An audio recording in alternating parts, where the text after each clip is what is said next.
man. Welcome to One More Thing podcast. Good morning. We're together again. Yes, we are. Man, that was a great closeout, I think, Dr. Baucom yesterday. Lots of comments. There's something about dialogue that changes the dynamic of I guess, the experience people have.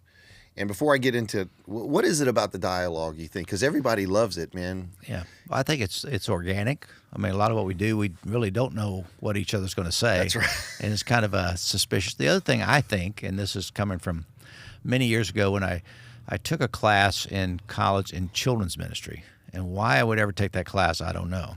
But I went to some training at some big place, and they were talking about the attention span of children, usually 1 minute for every age old they are. So 5 years old, you get 5 minutes, up to about 20 minutes for an adult.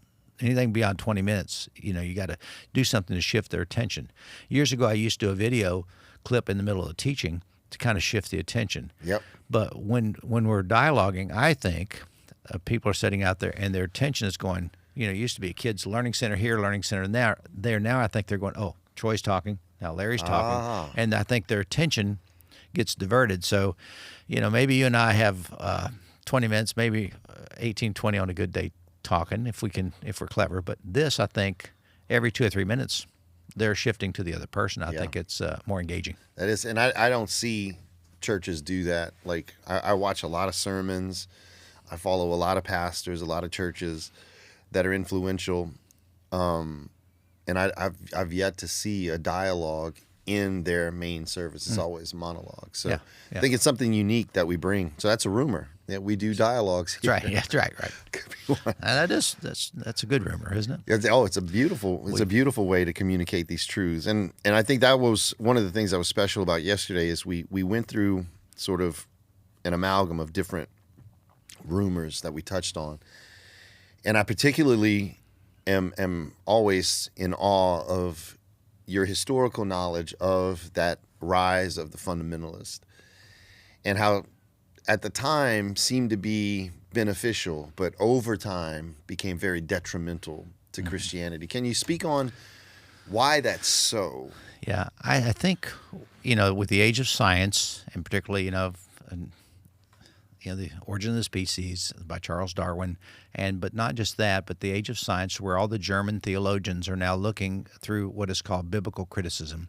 And they're looking at the Bible and studying it as if it's any other ancient document. And these are the questions that they ask: who wrote it?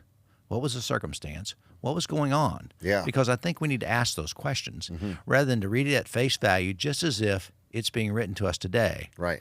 Because it had a culture and it had a meaning. I love to use this analogy, or at least this observation, and I wrote this down. I said, so many times we read the text as if it's speaking today, or we read into the text our circumstance. And then we look back in the text and try to figure it out. But scholarship says you go back to the ancient culture, you find out where it was, and you let it stand within that culture, and then you bring forward those historic, universal truths from humanity that fit us today. That's right. So I use the analogy of a dump truck. You drive out to Siesta Beach and you start loading it full of sand, and within that sand there are going to be 3 special shells in a whole dump truck load. And some guys will bring the whole dump truck and they dump it on us and say, find the shells if you can. Right. Our job is to go back to the beach and say, no, we're going to find the shells first. And we don't need a dump truck. That's right. We can put them in a case or a box, and we'll take them to the 21st century and let them see what the treasures are. That's an amazing analogy. So these are great treasures for us. And the fundamentalist thing that really troubles me most is not the beliefs. Because, there are people I know who believe the fundamentals, whether we do or not, or whether we believe half of them or not. But it's the militant. If you don't believe exactly the way I believe, you're not a Christian. And I grew up in a denomination. At one point, we'd say, well, the Catholics are not really Christians. And you go, come on, are you kidding me? No, unless you're in our box, everybody else is a cult. And we're the only ones. And as I grew up in that, honestly, some pastors would take that approach and some would not. So sometimes you just get one guy that's really ultra fundamentalist, and it just is It's not good. Yeah. But the whole denomination, I think, does not stand for that. Right. And as I went through the education, I began to realize what a contrast between what they're teaching at the academic level Yes. and the uneducated pastors who are telling me something completely different. That's right. And we are the ones who get to sift it out, bring the treasures, Yep. but not the mindset That's right. of it's my way or the highway, or you got to do this. And one more story. Yeah, yeah. In 2016, we wrote down some things that for staff that said, hey, we're not going to be this or that, kind of a non-fundamentalist mentality. And some of the guys, took issue with that and quit Suncoast and started churches around the community. And some of the other, and we were being broadcast then, this is 2016, as a place of heresy.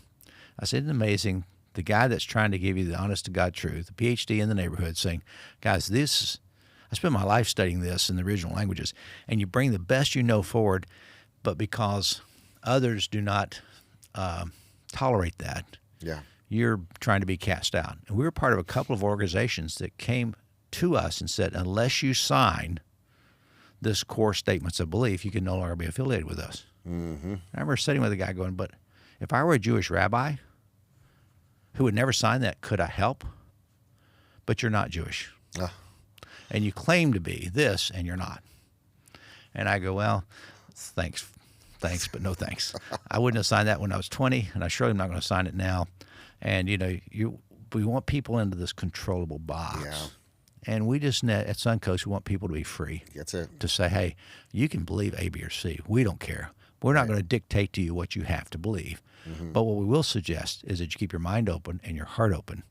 Let the Spirit of Christ live in you and become more compassionate, more loving, more kind, and quit this extreme nonsense that doesn't serve us well. That's right on. I used the analogy yesterday of all we've done is we've taken the pair of sneakers to just analyze it closely. Yeah. To see if it's authentic or not. But it still has its function, right? Agreed. It's still a sneaker. It still will cover your shoe and protect your shoe. That's right. Whether you believe it to be authentic or not. That's not our job to, like you said, to control or to conform people into our way. Because I know there are people on our staff, in our community, who have varying beliefs. But the way I like to say it is we're still part of the same body. Right. We're still playing the same sport, right? It's not It's not like we're a football team and someone's bringing a bat to the game. Right. And that's the way I look at it. We also talked about the last thing I want to address, because the fundamentalists, I like how you say, it's not about the beliefs, it's about the mindset. And the other part was, we didn't spend a lot of time on it, was the political aspect. Right. Like, the people of Suncoast, we're apolitical. Right.